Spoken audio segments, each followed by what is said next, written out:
स्वस्ति श्री गणेशाय नमः। स्वस्ति श्री गणेशाय नमः।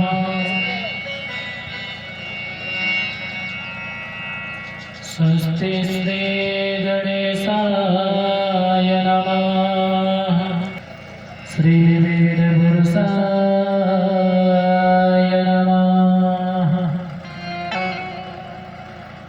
पूज्य श्री गुरुदेवाय नमः। कामदिग्रे चरणकमलेभ्यो नमः। वंशी विभूषितकरा नवनीरदाभा पीताम्बराधरुणिविना दुर्भलधरोष्ठा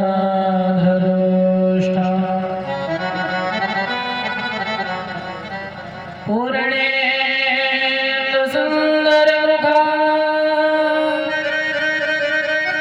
दर्वे मुनेत्रा कृष्णावरं किमपि तमहं न जाने। या देवी सर्वभूतेषु शक्तिरूपेण संस्थिता नमस्तस्यै नमस्तस्यै नमस्तस्यै नमो नमः। श्री वेदपुरुषाय नमः। आइए भगवान श्री कृष्ण तड़ित विनयित पीताम्बरधारी सुंदर वांगमयी झांकी चरण कमलों का स्मरण करते हो कथा में प्रवेश करें। इसके पूर्व कुछ क्षण भगवान नाम संकीर्तन, क्योंकि संकीर्तन से जानते हैं क्या होता है। जैसे हम प्रातः काल जागते हैं और जाग करके सबसे पहले क्या करते हैं, नित्य क्रिया से निवृत्त होकर के स्नान करते हैं, नहाते हैं। तो स्नान करने से क्या होता है, रात में जब तक सोए जितने घंटे, तो सोने से क्योंकि शरीर में 10 इंद्रियां हैं और 10 इंद्रियों से मल निकलता है। रात्रि के समय आँख है तो आँख से कीचड़ निकलेगा, नाक है दांत में भी मैल जम जाता है। इस प्रकार से 10 इंद्रियों से मल निकलता है। तो मल को धोते हैं, साबुन इत्यादि से स्नान किया, तैयार हुए, फिर पूजा पाठ इत्यादि करते हैं। इसी तरह से ये श्रीमद् भागवत की कथा है। प्रभु का चिंतन करते हैं और प्रभु को अपने हृदय में बसाने के लिए, अपने हृदय में प्रभु को बसाने के लिए, उनकी झांकी को अवरुद्ध करने के लिए, हृदय में रोकने के लिए क्या करना है, अपने हृदय को शुद्ध करना है, साफ करना है। हृदय में मैल भरा हुआ है, कैसा, सुबह से उठो तो पूजा पाठ करी, जल्दी जल्दी अपने काम आ गए, किसी को घर जाना है, किसी को दुकान जाना है, किसी को खेत जाना है, अपने अपने काम मन में लगे रहते हैं। 10 लोगों से मिले तो 10 प्रकार की बात होती हैं, कहीं अच्छी बात हुई, कहीं बुरी बात हुई, तो क्या है, सब मन में बसी रहते हैं। जब वार्ता करते हैं, यानी कि हर एक क्षण मनुष्य के कोई ना कोई पाप होता रहता है। चले तो पता नहीं कितने छोटे छोटे से जीव पैर के नीचे दब के गोविंदाय नमो नमः हो जाते हैं। और माताओं से तो नित्य प्रति जैसे भोजन बनाना है तो लकड़ी में जब बनता है तो कितने सारे जीव अग्नि में, जहाँ जल रखते हैं तो जल के स्थान में भी बहुत सारे जीव गोविंदाय होते रहते हैं। तो दिन भर के जब तक ये पाप हमारे अंदर रहेंगे तो इतनी परम पवित्र कथा कैसे वास करेगी, कैसे समझ में आएगी। क्योंकि यदि मोबाइल की मेमोरी भर जाए तो उसमें दूसरा कोई डेटा नहीं आ सकता, और दूसरा डेटा तभी आएगा जब पहले वाला खाली किया जाएगा। तो हमारे अंदर जितने भी ग्रह के कार्य अभी तक सेव है मेमोरी में, हृदय में, जैसे कथा में आ गए, अभी याद आए हरे भगवान घर की कुंडी लगी कि नहीं लगी, हमें लगता है ताला खुला रह गया, मन में चलने लगे। तो इस सभी को विस्मृत करने के लिए और दिन भर में जितने भी पाप किए हैं उन पापों को समन करने हेतु, क्षार करने हेतु, सभी पापों का विनाश हो जाए, पाप जल जाए और हम पुनः पवित्र हो जाए। क्योंकि गोविंद जितने पवित्र हैं उतने तो हम नहीं बन सकते, पर उनके योग्य तो बन सकते हैं, थोड़ा बहुत उनके भक्त तो बन सकते हैं। तो भक्ति तो तभी वास करेगी जब हृदय परम पवित्र होगा। आइए हृदय को पवित्र करने हेतु, पापों को क्षार करने हेतु कुछ क्षण भगवान नाम संकीर्तन, इसके उपरांत इस सप्त दिवसीय ज्ञानमयी गंगा में होते लगाएंगे, प्रवेश करेंगे। जय राधे राधे गोविंद गोविंद राधे, जय राधे राधे गोविंद।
श्री झलिया मैया की, श्री अन्नपूर्णा मैया की। बस एक निवेदन करेंगे, जितने भी आप लोग हैं कथा पंडाल में पर्याप्त है, संख्या बहुत है। बस यदि आप लोग कथा को समझना चाहते हैं, कथा ये ज्ञानमयी गंगा है। श्रीमद् भागवत की कथा क्या है? ज्ञानमयी गंगा। यदि इस गंगा में वाकई में गोते लगाना चाहते हैं तो अपने हृदय से और मन को एकाग्र करके कथा को सुन करिए, तब तो गोते लगा पाएंगे, खूब आनंद आएगा। और यदि मन एकाग्र नहीं है और चित्त कहीं और है तो ना कथा समझ में आएगी और ना कथा का आनंद मिल पाएगा। इसलिए आइए कथा में प्रवेश करते हैं। कल की कथा में आप सभी लोगों ने श्रवण किया, भागवत किसे कहते हैं, भागवत का अर्थ क्या है। श्रीमद् भागवत, एक एक शब्द का एक एक अर्थ आप लोगों ने श्रवण किया। सुखदेव जी महाराज का प्रादुर्भाव हुआ, कल ही सुखदेव जी महाराज का प्रादुर्भाव हुआ। कथा प्रारंभ होते हैं। अभी तक महात्मा ही कथा चल रही है, क्योंकि कल का समय बहुत सूक्ष्म था। श्लोक आता है श्रीमद् भागवत कथा में, एकदा हि विशालाया चत्वार ऋषयो मलः सत्संगात् समायता ददृशुस्तो नारदम्। एक समय की बात है। देखिए, एक बार ये जो इतिहास पुराण है ना, जहाँ पर भी एक बार शब्द आता है वहाँ पे कोई ना कोई विचित्र घटना घटती है।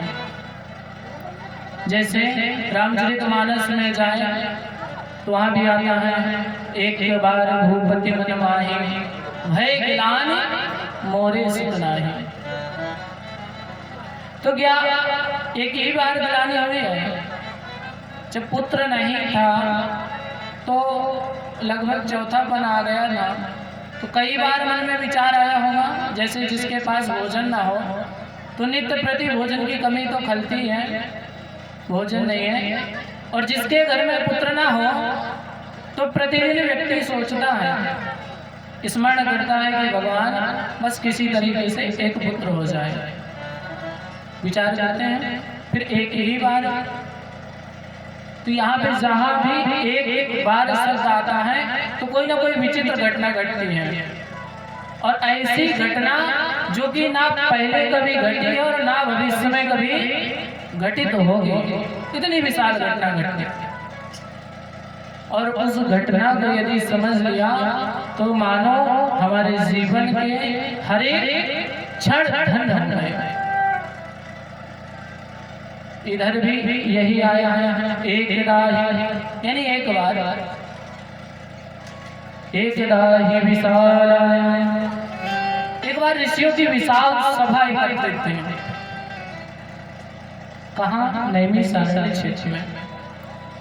जैसे कल कथा में श्रवण किया, सूत जी महाराज से शौनकादि ऋषि प्रश्न करते हैं, महाराज आगे चल के ना विशाल कलयुग आ रहा है, कोई ऐसा उपाय बताइए, ऐसी कोई कथा सुनाइए जिस कथा को श्रवण करने मात्र से गोविंद की प्राप्ति हो जाए। कथा श्रवण करने से संपूर्ण फल की प्राप्ति हो जाए। सूत जी महाराज ने कहा, ऐसी तो बहुत कथाएं हैं, सभी पुराण सभी कथा अपने आप में एक महत्वपूर्ण है। फिर सौनक जी महाराज कहते हैं जो बहुत पावन है, इतने ही पावन कि कहीं ना कहीं गंगा जल से भी अधिक पावन हो।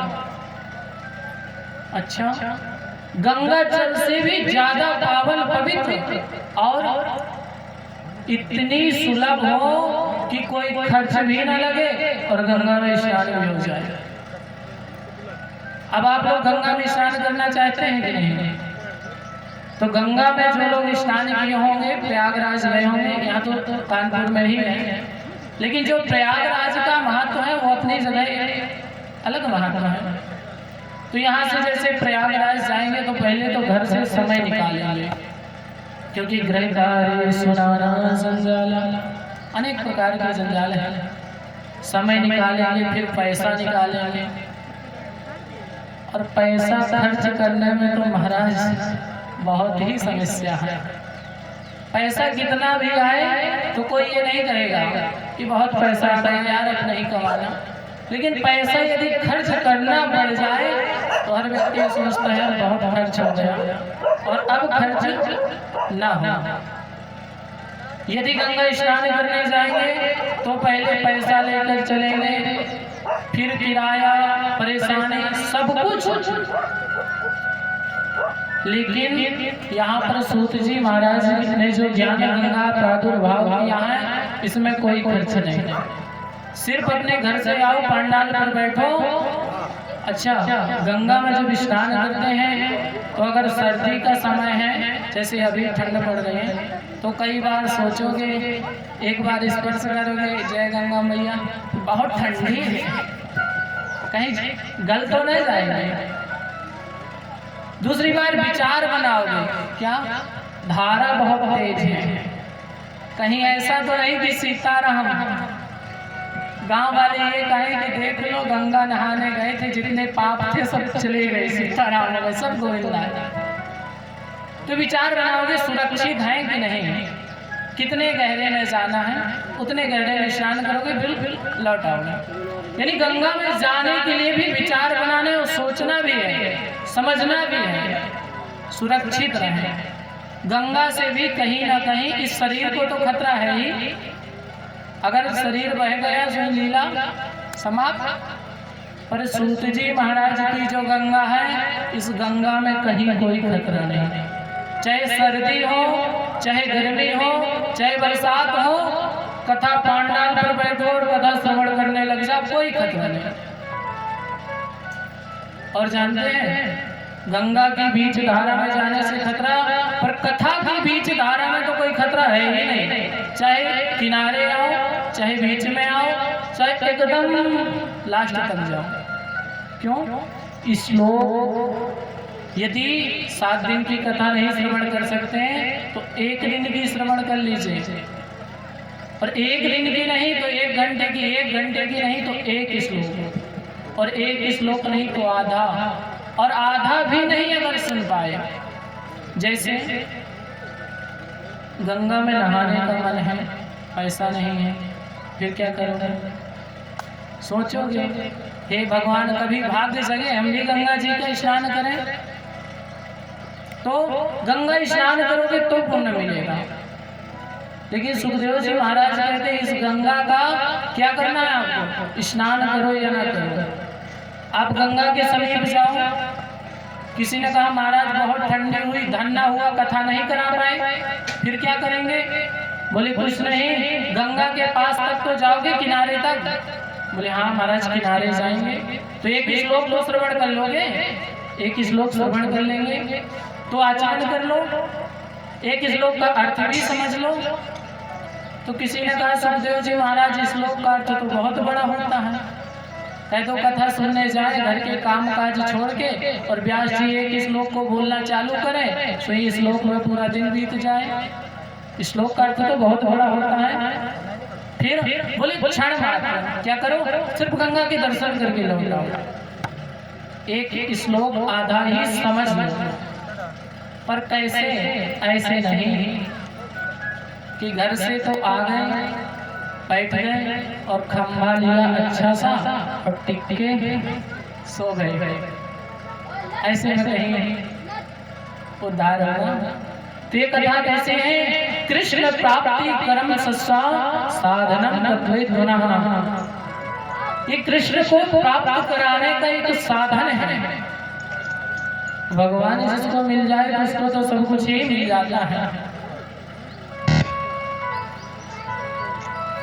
और ये कथा श्रवण करने मात्र से व्यक्ति का उद्धार हो ही जाता है, इसमें कोई संशय नहीं। एक समय नारद जी महाराज जा रहे थे, कहाँ भ्रमण करके पृथ्वी में सभी जगह भ्रमण किया, फिर जा रहे होंगे तो रास्ते में 4 ऋषि बैठे थे। ऋषि की अवस्था बहुत छोटी, दिखने में तो 5 वर्ष के 6 वर्ष के, और वास्तविक तो करोड़ों वर्ष से यही है। जब से पृथ्वी हुई तब से वो ऋषि यही है। ब्रह्मा के मानस पुत्र कौन, सनत, सनंदन, सनातन और सनत कुमार। ये ऋषिगण बैठे थे।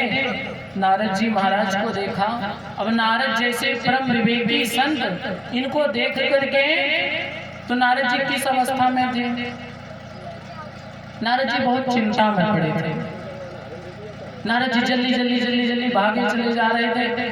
ऋषियों ने कहा, नारद कहाँ इतनी जल्दी भागे जा रहे हो? अरे कोई भागे गृहस्थ जिसके घर में काम हो, और तुम तो एक संत हो, ना तुम्हें भोजन से मतलब, ना पानी से मतलब, ना लड़का ना घर, तुम इतना जल्दी भागे जा रहे। बोले महाराज बड़ी चिंता में पड़े। क्या है? कथम ब्रह्मा दीन मुखा उतस चिंता तरो भगवान। हे ब्राह्मण, हे ऋषि, आपके मुख में ये चिंता क्यों है? आपका तेज, ये विश्राम तेज कहाँ गया? नारद जी महाराज ने रखा सिर पे हाथ। महाराज क्या बताएं? बोले क्या? बोले एक बार जैसे आपने कहा कि तुम भ्रमण करते रहते हो, मेरे मन में विचार आया कि बहुत दिन हो गए मैं पृथ्वी में नहीं गया, मृत्यु लोक नहीं गया, तो मैं एक बार जाके भ्रमण करूंगा। अच्छा, फिर क्या हुआ? नारद जी महाराज कहते हैं, महाराज मैंने यही सबसे बड़ी गलती कर दी। क्यों? अहम तो पृथ्वी यातो ज्ञात्वा सर्वमो मदीम। महाराज मैं पृथ्वी पर गया, तो पृथ्वी में कहाँ गया? मैंने सोचा जाकर के मैं कहीं तीर्थ भ्रमण करूं। पृथ्वी में सबसे सुंदर चीज है तीर्थ। तो पुष्करम चा प्रयागं चा काशीं गोदावरी तथा। सबसे पहले मैं पुष्कर गया, ब्रह्मा जी का मंदिर। पूरे भारत में, पूरे विश्व में शायद कहीं ब्रह्मा जी का मंदिर नहीं है, सिर्फ एक पुष्कर में है। पुष्कर में जाकर कोई भी दैत्य या कोई भी मनुष्य वहां पे ब्रह्मा जी की साधना करे तो ब्रह्मा जी बहुत जल्दी प्रसन्न। एक बार की बात बताऊं, एक बार तो ब्रह्मा जी 3 ही दिन में प्रसन्न हो गए थे। एक मनुष्य गया, घर से बहुत परेशान, कुछ करते धरते थे नहीं, टाइम से भोजन लिया और विश्राम किया। श्रीमती जी ने एक दिन फटकार लगाई, कुछ करते नहीं हो, जाओ जाके तपस्या करो, भगवान का भजन कर लो, उद्धार हो जाएगा। रोज श्रीमती जी कहती, रोज उटाल लेते। एक दिन विचार बनाया, मैं जाके क्यों ना तपस्या करके ही आऊं।